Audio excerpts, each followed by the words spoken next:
businesswomen with amazing, amazing stories. We first have Donelle, a grade 7 learner from Cleveland. We then have Roxanne Konco, who is an entrepreneur as well as investor. And then one of our community leaders, Logan K, could also join us today, who is the managing director for Logan K Foundation. Ladies, how are you?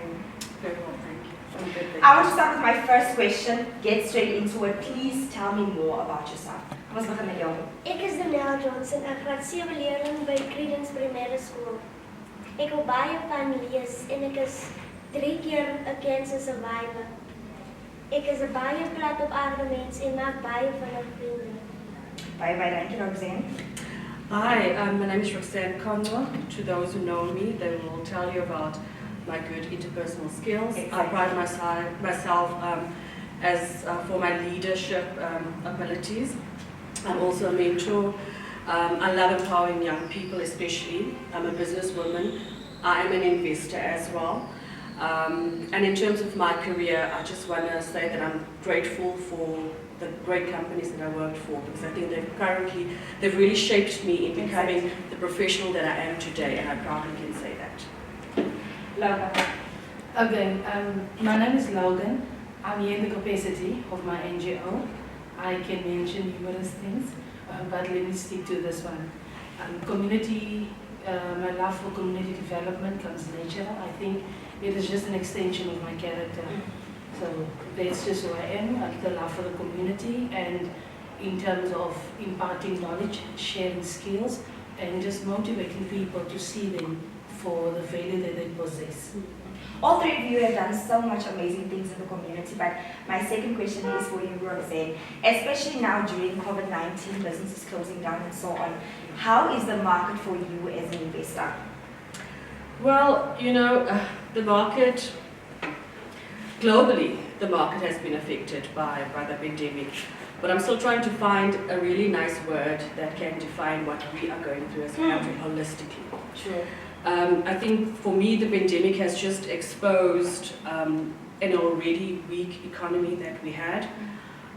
We have a healthcare system that is very worrisome to most South Africans. Small businesses have shut down. Big businesses are retrenching. Investors are pulling out.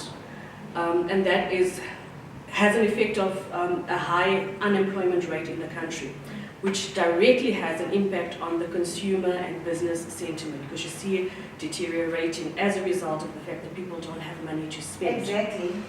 Then you have tourism that came to a sudden halt. And you know that for any economy, tourism is a vital activity. We also have a situation, in terms of corruption, which technically, if you look at it, the financial market in this country has been heavily disrupted, and it has a negative impact on investments throughout. It's quite sad and quite traumatizing. Scary. Logan, we've seen you done so much in our community. What led to your passion for community work? Look, like I said initially, for me and my NGO, it was just an extension of my character. So what I've done as a lifestyle, I've always assisted people, from the smallest things to the biggest things, whether it was just for knowledge, whether it was just for advice. Look, I come from a predominant colored community, and I can tell you the characteristics of Haidada.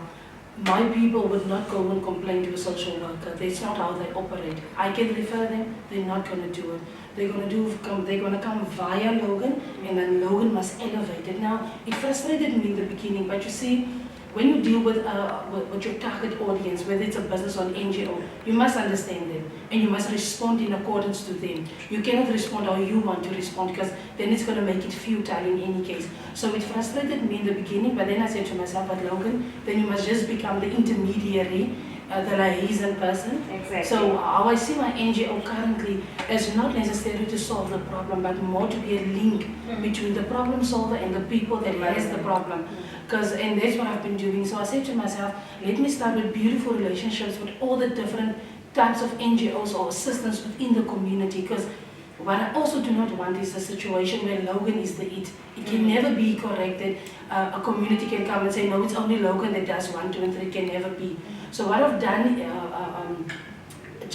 differently this year was to say, no, let me glamorize all the other institutions, because a lot of people are here with beautiful resources, but no one knows of their existence. So true. So what I've just done was I would literally go on Facebook, go to different NGOs and inform the community that, listen, in this street there is this NGO, they are doing 1, 2, 3. If you want to donate there, here is another NGO, because I don't want a situation where everything comes to Logan and then Logan must distribute it. No, we must realize that within our community, it's a collective of people that service a community. That's the main thing. I like that so much. It's a collective. It takes all of us to play a part.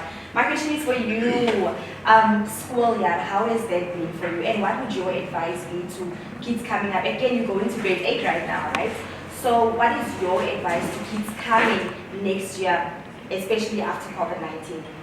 Glo in jouself, al gaan jy deur wat se swaarheid by die huis, by die skool, alles daar siekte betrokke. Moenie laat dit by jou meer brand op die grond toe. Maak hoog, want jy kan baie ver gaan in die lewe. Ek hou van die ander. So Roxanne, this one is for you. You are a businesswoman, you do buyer, as well as a mother. I want to know, how do you balance the two? Well, at first, I struggled, because I'm a workaholic and I love being a mother. I won't trade that for anything in the world. So ultimately, I had to first realize that I had to make some changes in my schedule. And it is a daily effort, with consistency and daily efforts, you do get it right. So I make it a point that I make time for business and I make time for my family. You need to have a balanced life in order to operate effectively. And I've realized when I put business in front of my family, or then I end up not being effective. So it's a lot of issues that women deal with, especially because we are at home and society dictates that we are there to clean and cook, etc. But also we are expected to work outside of home as well. Yes. And female empowerment is crucial for us as women in South Africa, and we are fighting the status quo that dictates that we should be inferior to our male counterparts. So it's all those additional challenges that we carry as women on a daily basis that really allows you to take that moment. And I think prayer is a vital element in my life, because I ask God to guide me. I ask Him to strengthen the hours in my day. I ask Him to make me effective, because you can be busy and not be effective. Yes. So I use my time wisely, because it is a gift. Tomorrow, what's currently happening in the world, you can die tomorrow, and will you say that I have lived the life that I wanted to live? It starts today. Make that decision that you will have an impactful and a positive and a structured life. I want to ask you a surprise question. Was there ever a really important business proposal that you had to turn down because family came first? I do that all the time. I do that all the time. I'm not confined by financial,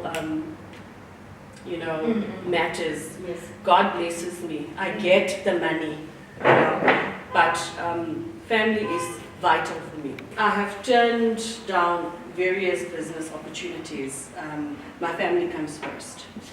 There's a structure in life. It's God, family, and then business. Amen. And I live according to that structure. And I firmly believe that, the money will find you. I like that. Money will find you. And for me, it's a trade. My master altyd vir my, jy kyk nie die prys van goede nie. I said, God said I must experience heaven on earth. So money is my trade currency. And I don't look at the bank account. I look at God. You have given me the authority to get. That's how you experience heaven on earth. So dit is wat geld is vir my. Ek hou van die feit dat jy sê geld is not actually such an important source for you, not more than family.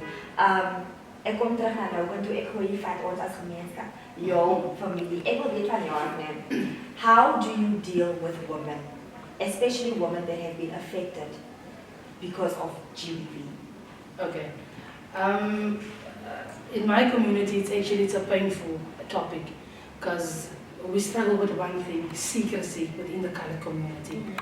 And that's what I've also uncovered within my community. I've been doing this for almost 18, 20 years. And I can tell you that my people are groomed to keep quiet. Don't allow people to know what's happening in your life. No. Suffer in silence and then pick up your mask and play the part. And that's how we've been groomed. And let me shock you, that's not even the worst. But you know, ladies going to the shebeens and to the taverns, they are even safer. You know which ones are the ones that are struggling? Are the ones in churches.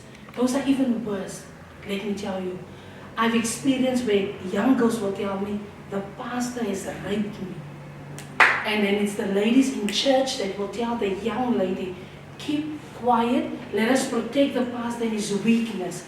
And you know what is painful for me? You know, people can come and say, let's protect the pastor for whatever reason, let's keep that one aside. You know what saddens me is the fact that we even forget that this person is a victim. As much as we are protecting the perpetrator, we even forget that this is an actual victim. And then we would come back to say, oh, but so-and-so is so promiscuous in a way that she's living. She doesn't have any value, not knowing she's been raped. This body doesn't have value. And we as women in church, we come and we say, no, we must protect the men of God. You must keep quiet. You deal with your demons. You see, it's because of the way you were dressed. It's because of the way you were sitting. It's because of 1, 2, and 3. Now I'm saying, listen, I don't care how a young lady, a young child is dressed. It depends on how you look at that child. Because let me tell you, a baby of 3 months are being raped now in South Africa. Please tell me about the dress code. If dress code was really part of the thing. But let me come back to you and to say that, so for me, I am breaking boundaries in churches. Because that is the area that is being overlooked. That is the area. I'm telling you, women are being physically abused in the house of God. But because we were raised as Christians, you don't divorce. It simply means you keep quiet. Yes. Exactly. And then, you know, I become so emotional when I deal with these things. Because people don't understand. I'm telling you now, Abigail, a lady that goes to the tavern, if Logan is being abused and I go to the tavern later today, I'm going to spill the beans. I'm going to tell my friend Roxanne, my husband does this. We're going to cry together. You're going to laugh at me. But you know one thing, I've released it. Yes. I've released it. And there's so much healing in the releasing, not with advice. People come to me and just complain to me about what happens in their life without even me telling them anything. Just the fact that Roxanne declared something to me, it is out of the system. In church, you don't declare. In church, you protect. And I'm sorry to say, in church, the man rules. If you talk about gender inequality, let me not become political, but let me tell you something. If we talk about gender equality, the inequality is in the house of the Lord. And that is the reality we sit with. And that is why we will protect men and we will protect them. It doesn't matter what they do, but I'm telling you, that's why when they caught the lady in adultery within the Bible, when the Bible says the disciples caught them red-handed, but when they were in front of Jesus, it was only the female. Where was the man? And if she committed adultery with a married man, he was married, she was not. Why are we having her? Why are we holding her to account if he made a holy covenant to his wife? Why? There is the gender inequality that is still relevant today within the churches. I think you have a burden. Yeah, I just want to say something, and it's a problem within our communities. Women don't support each other. Hey! You will sit at a tavern because you are consuming alcohol. Yes. En van daai tyd praat jy mos nou uit jou hart uit. Maar môre gaan mense hoor van dit wat jy gedivulge het at that moment. That is why we as women sometimes feel that we need to keep quiet about a situation, because number one, you feel embarrassed. Number two, you've been walking around like with a status that, you know, my life is perfect, when nobody's life is. Then we walk around with a situation where women just constantly tear each other down. Men don't do that. Men don't do that. So the moment we as women can decide, sister, ek ondersteun jou. When you confide in me, it's in confidence. If I can't assist you and support you, I know Logan that can. And we keep it like that. But now what we do, hey, het jy gehoor? Roxy se dit en se dit en se dit en se dit. That breaks your spirit. And that is why women suffer. in In silence. silence. Can I actually say that I'm coming back to you, Donelle? It comes from a young age. It comes from kinders daar af, where as kids you are treated as not equal to males. You are treated that we are in competition as women for males, not even for jobs or anything like that. Chimamanda's words. Dit is hoe dit is, ongelukkig. Nou wat is dit gesê dat my vraag vir jou is, what are the challenges as a young girl? This is a question to the whole table, but I want to hear your answer first. What is the challenges as a young girl that you have dealt with growing up? As a cancer survivor, my daily challenges are to face the world with no fear. I pray for those who have to go through cancer every day. The type of cancer I had, retinoblastoma, if it gets a black spot, it jumps around your body and Yeah. So it multiplies basically in the body.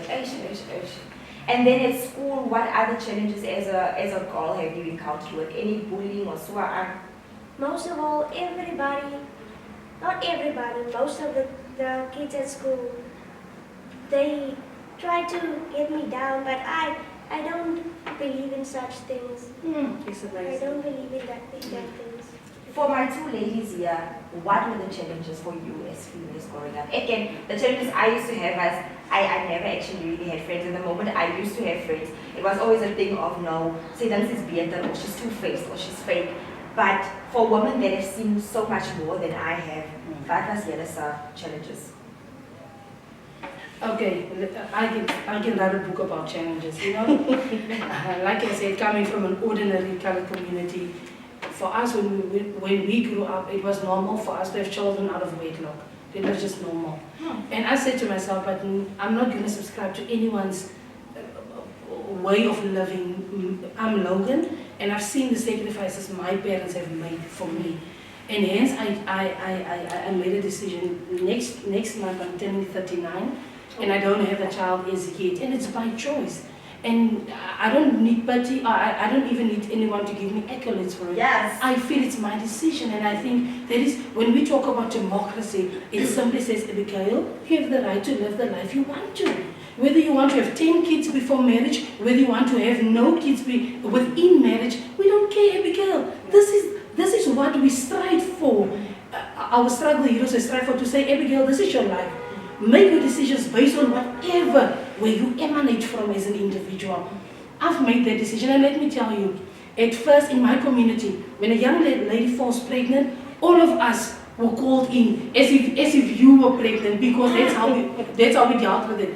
And people were like, guys, ladies, look after yourself, preserve your what, and you know all the beautiful things that. But when Logan doesn't have a child after 30, the very same ladies that told me, my child, look after yourself, make can pass you up. Now they're furious. So wanneer was jy kind? Yes. Oh, guys, it's confusing. At one stage she was beautiful, and the other stage she's like, no, your mother has 3 daughters. She only has 1 grandchild. Well, what's wrong with you? They even insult you. Like, can't you produce?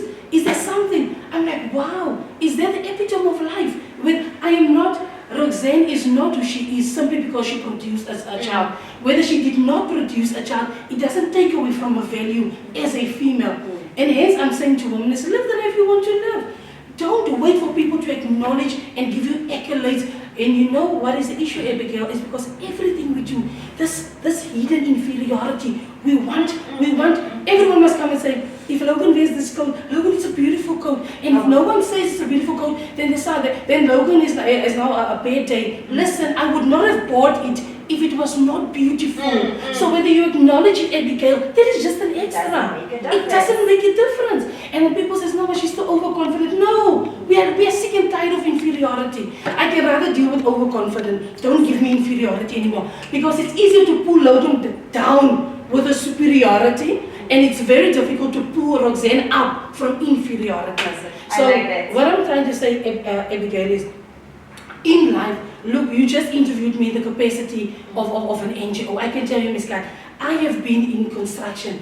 I've said to myself, I'm going to go into those fields where no one wants to go. This is my personality. I break boundaries. It doesn't mean I have money, no, by all means. But you know what brought me contentment was to say, I've done it.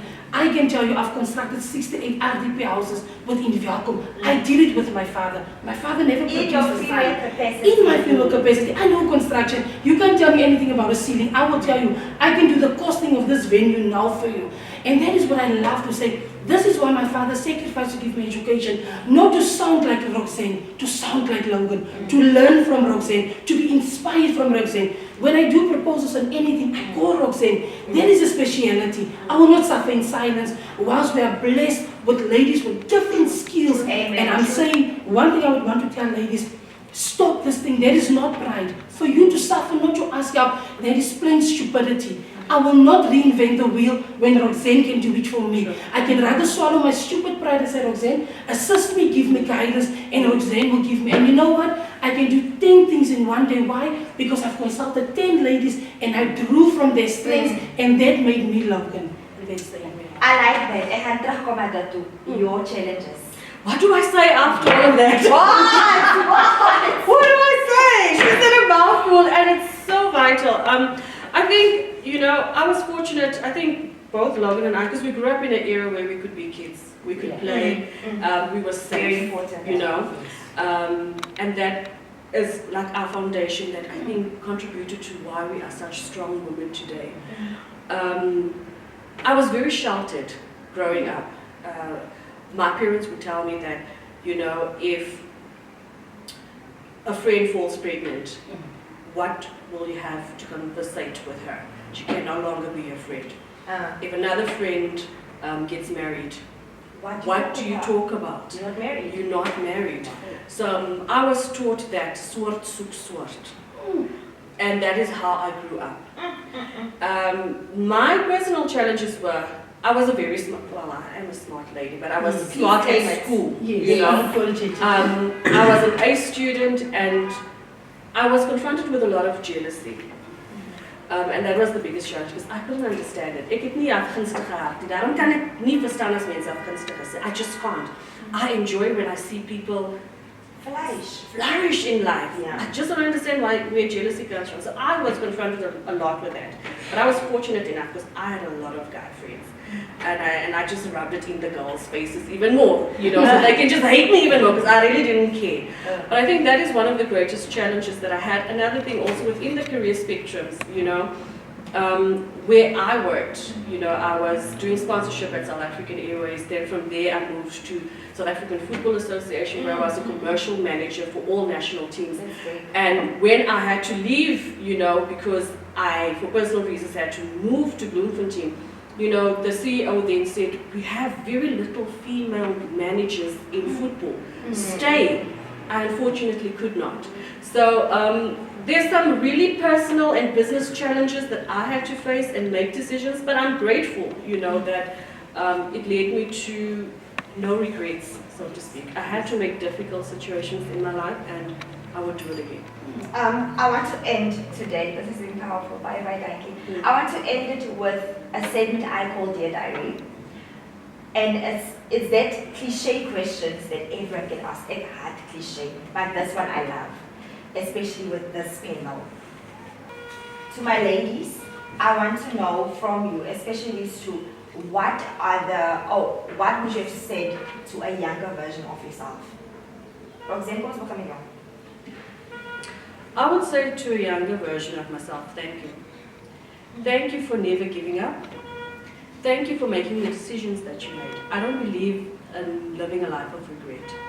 Yes, you know, this girl was naughty in her life. You know, there's certain things that I would say, woo, it was my liever nie. Right. But that really contributed to who I am today. I can now be a wife, I can now be a mother. En my kind gaan nie met al die tiks kom nie. Ek verstaan nou hoe my ma altyd gesê het, "Jay, wat het jy nou weer gedoen as jy so glimlag hier inkom?" Yes. You get where I'm coming from. So I've learned a lot. Life has taught me, and it has molded me and shaped me into the woman that I need to be for my old age. I like that. Logan. Honestly, yeah, no, I tell my younger self, first fall in love before you acquire knowledge. I think I got so much knowledge that it just messed me up. Not in a bad way, it messed me up in a sense that the more you know, the less you do. because she knows so much. And I think I emanate from a generation. We were the first, I was the first year in the year 2000 at CUT, and I was just inundated with lots of opportunities. I couldn't make a decision. It was painful, and I don't know if I regret it, if I can say I regret it, but what is the word? It deprived me from specializing in something, because remember in my community, I'm from a colored community, so I just had to break boundaries. And then they would say, no, Logan, there's opportunities in mining. Then Logan must do research on mining. And then there was opportunities. And no, Logan, you can also. Then I entered politics. Oh, Lord, help me. So you can just, and wherever I came, I just had to break boundaries, because I was the first colored in politics. My sister was the first colored, until today, the first colored SRC president. So we were breaking so many boundaries, and we're living the life that I forgot about Logan. Balancing. There's the balancing. Definitely, to some extent. But also, you must also understand the pressure that came with us from an ordinary colored community. And I just stand out to be here. Yes. And how can I tell you to read more if I don't read more? So I must first, a leader can't take people where you've never been. Exactly. So there was so much pressure on or maybe I put myself under pressure. I really, I don't know. I don't want to lie. But what I can say is there was too many things, and I couldn't take a decision, even for me politically currently, in terms of, and you know, every day I feel like, now I'm just going to resign here, I'm not going to do this anymore. But if it's part of you, it's part of you. Because politics is just the next level of community work. In any case, it's intertwined. We're not talking about the politics of Logan benefiting from a contract. That is not politics. That is just maybe the fruits for some. We don't even touch on it. That is not even the issue. Politics is just about speaking on behalf of those that can't speak for themselves. What does my NGO do? The same thing. So what I would do, what would I say to myself? I would say, take your decisions, make your mistakes, and say like Whitney Houston has said in her song, I've decided long ago never to walk in anyone's shadow. If I fail, and if I succeed, at least, and that is this for me is the main thing. At least, Logan, you've lived as you've believed. You know, my mother always used to tell me, when I make mistakes, I could never come home and say to my mommy, I went to the club because Roxanne misled me. That is the one thing that my mother and father would kill me. My mother never allowed us to blame anyone. My mother, even if Roxanne misled me, I cannot say that because my mother said, no, a leader cannot be misled. It must be your decision. Exactly. So I must come home and say to mommy, I went to a club because I wanted to, even if I knew, I didn't because, and you know what I like about that? Own your decision, Logan, right or wrong. And most importantly, ladies, forgive yourself. Many ladies today are walking mummies. You are literally a zombie. Why? Because Roxanne can't forgive herself for a mistake she made 10 years ago. Please, that's why God says, love your neighbors, love yourself. Why didn't God say, love your neighbors, you love me? Because it's easy for Roxanne to love the Lord than to love herself. Because you can't love what you don't forgive, Abigail. That's about it. So for me, in essence, is make your mistakes, ladies, but learn from other people. Don't come with this thing of I know it all. Don't come with your arrogance. It's going to lead to your downfall. Learn from the wisdom of the ladies in your community. Not the graduates. I'm talking about the ones with the duku. Yes. The ones who say, as you can was and so on. That's basic. I like the fact that we are mentioning gratitude, healing, as well as forgiveness. And this buyer, ek wil geëerd aan dit, but we will leave it for the last segment. Ek wil jou vra, Miss Kat, you yourself, what is your aspirations and your drome? Hoe sien yourself? My droom was om die wêreld my storie te vertel dat kanker kan oorwin word. Amen. En ek wil graag baie my boek, my lewensboek publish wat my ma vandat ek gebore was geskryf het, wil ek publish en my grootste droom is om enige professor te wees, om anders te help wat ek deurgegaan het. And like that, right? One last special surprise question. How are we spending Women's Day this year amid COVID-19? Indoors. Yeah. Sanitized. Indoors, we're keeping it safe. I'm going to spoil myself though. En zeker maak ik het alles daar wat ik nodig heb mezelf te bederven. And you know, because women, we are forced, man. You know, there's just no way that we cannot celebrate ourselves. Come what may. So that is really what I'm going to do tomorrow. Donelle, how are you celebrating Women's Day? Maybe we're gonna braai, sanitize, cup of tea. Yes. Mooi vir hy. More for tea. Yes, more vir hy. Logan, Yeah. you always full of treats and surprises. I really want to know, what are you doing this Women's Day? I wish I had a surprise. Unfortunately, I'm so sorry to burst your bubble. But like Roxanne said, look, there's numerous things I would love to do. But it is imperative that I respect the rule of government. And I want to, my wish for Women's Day would be telling ladies, I see people engaging in social activities and I can see them not even wearing masks and stuff. And I would want to tell ladies that a lot of you are single mothers and you must think on behalf of your family and behalf of your children. Please, let's keep it safe. It's not nice. You are not the only ones suffering. We are all suffering. The ones who are not cuddling, we are all suffering. Roxanne, there is not her issues. The ones that are not Where is cuddling coming? Because our partners are not allowed because of lockdown. You know. Not because we are single. Yeah, wait, I still have a parent. A cuddle is a cuddle. Lockdown is lockdown. I can't make continental, guys. And my mom, my best partner in life is my mom. I actually live next to my mom, so she's my cuddling partner. To be the private father, but not fine. I was going to say that. Nice. Yeah, I have to be warm and tight. I just don't. But it is with great sadness to say that we've come to the end of Who Am I, her story for this year, 2020. Hey, Donelle and the bigger community, thank you so much for your support in terms of LAB Production House. This has been a great set. It's such a pleasure for me to always entertain and make sure that you know of the powerhouses we have in our community. This is Who Am I, her story. I'm Abigail Vasahi, signing out.